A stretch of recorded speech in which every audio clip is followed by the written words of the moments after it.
ಜನನಿ news ಚಾನೆಲ್ಗೆ like ಮಾಡಿ, subscribe ಮಾಡಿ, ಶೇರ್ ಮಾಡುವ ಮೂಲಕ ನಮ್ಮ ಚಾನೆಲ್ಗೆ ಸಹಕರಿಸಿ.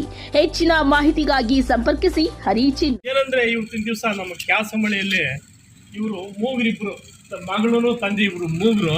ಇವ್ರು 20 ವರ್ಷಗಳ ಮೇಲ್ಪಟ್ಟು ಈ ಹುಡುಗಿ ಹುಟ್ಟಿದಾಗಲಿಂದ ಇಲ್ಲಿದ್ದಾರಂತೆ. ಇವ್ರು ತಾಯಿ ಕೂಡ ಅಲ್ಲಿ ಉಳಿದಿದ್ದಾರಂತೆ. ಗುಡಿಸಲಾಕೊಂಡು ಜೀವನ ಮಾಡ್ತಾಯಿದ್ರು. ಆ ಖಾಸಗಿ ಜಮೀನಲ್ಲಿ ಗುಡಿಸಾಕೊಂಡು ಜೀವನ ಮಾಡ್ತಾಯಿದ್ರು. ಇವಾಗ ಅವ್ರು ತೆಗೆದಾಕ್ಬಿಟ್ರು. ಅವ್ರು ಏನೋ ಡೆವಲಪ್ಮೆಂಟ್ ಮಾಡಬೇಕಂತ ಇವಾಗ 15-20 ದಿವಸದಿಂದ ಇಲ್ಲೇ ಮಲ್ಕೊಂಡಿದ್ದಾರೆ. ಇವ್ರ ಪರಿಸ್ಥಿತಿ ಅಂದರೆ ಮೂಗರು, ಎಲ್ಲಿ ಹೋಗಿಲ್ಲ, ಆಧಾರ್ ಕಾರ್ಡ್ ಇಲ್ಲ, ಎಲೆಕ್ಷನ್ ಕಾರ್ಡ್ ಇಲ್ಲ, ಮನೆ ಇಲ್ಲ, ಏನಿಲ್ಲ.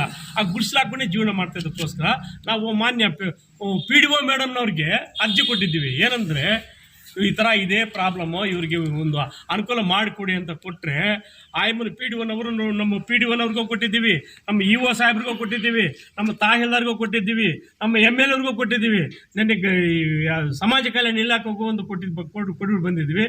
ಯಾರು ಇದುವರೆಗೂ ಕ್ರಮ ತಗೊಂಡಿಲ್ಲ. ಇವ್ರು ಹೆಚ್ಚು ಕಮ್ಮಿ ಆಯ್ತು ಅಂದರೆ ಹಿಂಗೆ ಇಲ್ಲಿ ಇದು ಮಲ್ಕೊಳ್ತಾರಲ್ವ. ನಮ್ಮ ಮೇಡಮ್ನವ್ರು ಏನು ಹೇಳ್ತಾರೆ ಅಂದರೆ ಇವರು ನಮ್ಮ ಡಿಪಾರ್ಟ್ಮೆಂಟ್ನವ್ರು ಕಳಿಸಿದ್ರೆ ಇವ್ರು 20 ವರ್ಷದ ಇದ್ದಾರೆ ಅಂತ ಕೊಟ್ಟಿದ್ದಾರೆ. ಎರಡನೇದು ಅಲಮಾರಿಗಳಂತ ಕೊಟ್ಟಿದ್ದಾರೆ. ಊರಿನವರೆಲ್ಲ ನೆನ್ನೆ ಕಳಿಸಿದ್ವಿ. ನಾವು ಕಳಿಸಿದ್ರೆ ಹೌದು ಕೊಟ್ಬಿಟ್ಟಿದ್ದೀವಿ ಅಂತ. ಅಲಮಾರಿಗಳಂದ್ರೆ ಹೆಂಗಾಗುತ್ತೆ? ಇವ್ರಿಗೇನು ಅನುಕೂಲ ಮಾಡಿಕೊಡ್ಬೇಕಿಲ್ವಾ? ಸರ್ಕಾರದಿಂದ ಬರುವ ಸವಲತ್ತುಗಳು ಇಂಥವ್ರಿಗೆಲ್ಲ ಒಂದು ಇದೆಯಲ್ವಾ? ಏನಾದ್ರು ಜಾಗ ಕೊಡಿ ಅಂದರೆ ಕೊಟ್ಟಿಲ್ಲ, ನಮ್ಮ ಹತ್ರ ಇಲ್ಲ, ಪಂಚಾಯತಿನಲ್ಲಿ ಇಲ್ಲ.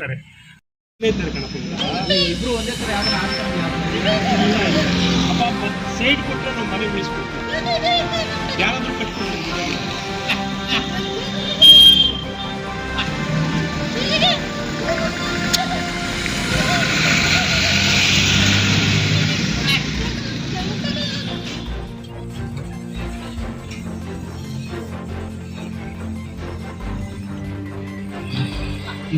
ಹೋಗ್ತೀವಲ್ವಾ? ಆದ್ದರಿಂದ ಮಾಧ್ಯಮದವರು, ನಮ್ಮ ಜನಪ್ರತಿನಿಧಿಗಳು ಕೆಲವರು ನಮ್ಮ ಸೈಡ್ ಕೊಟ್ಟರೆ ನಾವು ಮನೆಗಳು ಕಟ್ಟುವಂತ ಹೇಳ್ತಾರೆ. ಸುಮಾರು ಜನ ಹೇಳ್ತಾರೆ. ಆದ್ದರಿಂದ ಮಾಧ್ಯಮ ಬೇಡ್ಕೊಳ್ಳದೆ ಇಂಥವ್ರಿಗೆ ಅನುಕೂಲ ಮಾಡಿ ಚೆನ್ನಾಗಿರುತ್ತೆ. ಕೊಡೋಕ್ಕೆ ಜಾಗ ಇಲ್ಲ, ಚಾಪ ಇಲ್ಲ, ಏನಿಲ್ಲ. ನಾವು ಚಾಪ ಕೊಟ್ಟಿದ್ದೀವಿ. ಇವ್ರಿಗೆ ಅನುಕೂಲ ಹೆಚ್ಚು ಕಮ್ಮಿ ಆಯ್ತು ಅಂದರೆ ಇದೇ ಕೆಲಸ ಮೇಲೆ ಕೂಡ 60 ವರ್ಷ ಹುಡುಗಿಯೋದು ಕೂಡ ಮುದುಕಿಯನ್ನು ಕಾಲುಗಳಿಲ್ಲ ಅಂತ ಮನೆ ತಗೊಂಡೋಗಿ ರೇಪ್ ಮಾಡಿ ಸಾಯಿಸ್ಬಿಟ್ಟು. ಅವಾಗ ಸಬ್ ಇನ್ಸ್ಪೆಕ್ಟರ್ ಹೇಳಿದ್ರು, ಇವ್ರು ಏನಂದರೆ ನಮ್ಮ PDOನವರು ಸಬ್ ಇನ್ಸ್ಪೆಕ್ಟರ್ಗೆ ಫೋನ್ ಮಾಡಿದ್ದಾರೆ, ಇವ್ರು ನಾಷ್ಟ ಎತ್ಕೊಂಡೋಗಿ ಆಗ್ಬಿಡಿ ಅಂತ. ಇವರು ಒಬ್ರಿಗೊಬ್ರು ಬಿಟ್ಕೊಡಲ್ಲ. ಇವರು ಇಲ್ಲಾಂದ್ರೆ ಆಶ್ರಮಕ್ಕೆ ಕರ್ಕೊಂಡೋಗಿ ಬಿಡ್ತಾ ಇದ್ವಿ, ಒಬ್ರಿಗೊಬ್ರು ಬಿಟ್ಕೊಡಲ್ಲ. ಇಲ್ಲೆಲ್ಲ ಇದು ಮಾಡ್ತಾರೆ, ರಾತ್ರಿ ಹೊತ್ತು ಮಲ್ಕೊಳ್ತಾ ಇದ್ರು. ಇವ್ರಿಗೆ ಅನುಕೂಲ ಮಾಡಿಕೊಡಿ. ನಿಮ್ಮ ಕಡೆಯಿಂದ ನೀವು ಪ್ರೆಜರ್ ಮಾಡಿದ್ರೆ ಸರ್ಕಾರಕ್ಕೂ ಇಂಥ ಕೆಲವು ಭ್ರಷ್ಟಾಧಿಕಾರಿಗಳಿಗೆ ನಾವೇನಂದ್ರೆ ಬೇಡ್ಕೊಳ್ಳೋದೇನೆಂದರೆ, ಊರಿನವರೆಲ್ಲ ಕರ್ಕೊಂಡೋಗಿ ನೆನ್ನೆ ಆಯ್ಮನ್ಗೆ ಹೇಳಿದ್ದೀವಿ, ಸಾರ್ ಈ ಊರಿನಲ್ಲಿ ಇದ್ದಾರೆ ಅಂತ ಹೇಳ್ಬಿಟ್ಟು ಊರಿನವ್ರು ಕೂಡ ಹೇಳಿದ್ರು. ಆಯಿತು, ನಾವೇನಾದರೂ ಒಂದು ಮಾಡೋಣ ಅಂತ ಹೇಳ್ಬಿಟ್ಟು ಚೇರ್ಮನ್ನು, ವೈಸ್ ಚೇರ್ಮನ್ ಎಲ್ಲ ಕರೆಸಿ ಮಾತಾಡಿದ್ರು. ಇದುವರೆಗೂ ಏನು ಮಾಡಿಲ್ಲ ಕಣಪ್ಪ.